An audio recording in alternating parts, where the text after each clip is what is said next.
अधिकारी निर्णयाची परंपरा देखील लाभली आहे। अनेक दिग्गज सदस्यांनी या सभागृहाचे सदस्य म्हणून काम केलेलं आहे। सन्माननीय नीलमताई गोरे यांनी सुद्धा आपली उपसभापतीची कारकीर्द अतिशय उत्तमरित्या व संवेदनशीलपणे चालवली होती। त्यांचेही मी मनापासून अभिनंदन करते। सभागृहाचे उपसभापती म्हणून स्वर्गीय रासू गवई, स्वर्गीय नासा फरंदे, स्वर्गीय सूर्यभान वहाडणे, स्वर्गीय वसंतराव डावखरे, स्वर्गीय शिवाजीराव देशमुख तसेच अनेक वर्ष यांनी आपापली जबाबदारी सांभाळली होती। तोच वारसा आता श्री सचिन भाऊ आहिर यांना चालवायचा आहे। त्यांच्या या कारकिर्दीमध्ये या सभागृहाची उंची, गरिमा वाढवण्यासाठी त्यांच्याकडून चांगलं काम होईल। जनतेच्या विकासासाठी महत्त्वाच्या विषयांवरती अभ्यासपूर्ण चर्चा या सभागृहात होईल अशी मला खात्री वाटते। आदरणीय अजितदादा आणि माननीय सचिन भाऊंचं नातं केवळ राजकीयच नव्हतं तर ते कुटुंबासारखं होतं।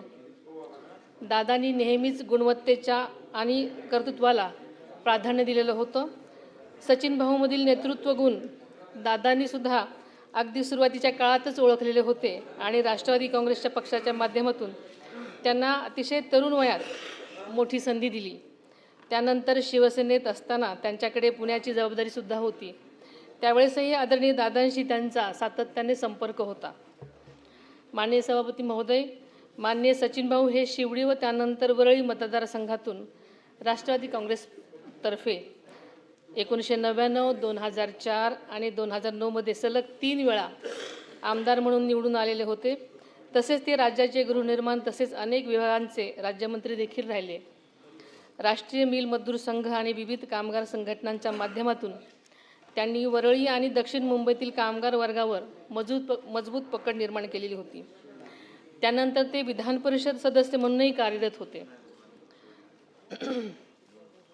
विधानसभा, विधान परिषद सदस्य आणि राज्यमंत्री म्हणून काम करताना त्यांनी प्रशासन, लोकहित आणि विकास या विषयांमध्ये सातत्याने योगदान दिलेलं आहे।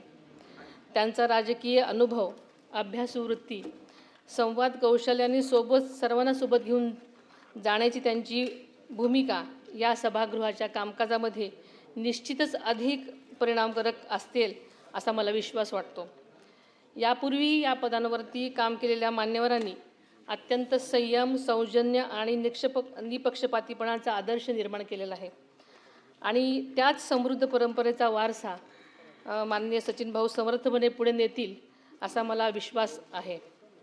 आजच्या काळामध्ये लोकशाही संस्थांबद्दल जनतेच्या अपेक्षा खूप वाढलेल्या आहेत। अशा परिस्थितीमध्ये सभागृहात चर्चा अधिक दर्जेदार, अभ्यासपूर्ण, लोकाभिमुख व्हाव्यात। विरोधी आणि सत्तापक्ष या दोघांनाही समान संधी मिळावी, संसदीय नियमांचा सन्मान राखला जावा यासाठी आपण नक्कीच निश्चित प्रयत्न कराल अशी मला खात्री आहे। मी पुन्हा एकदा माननीय सचिन भाऊंचं अभिनंदन करते। त्यांना यशस्वी आणि गौरवशाली त्यांच्या कार्यकालासाठी मनपूर्वक हार्दिक शुभेच्छा देते। धन्यवाद। संसदीय कामकाज मंत्री चंद्रकांत दादा पाटील।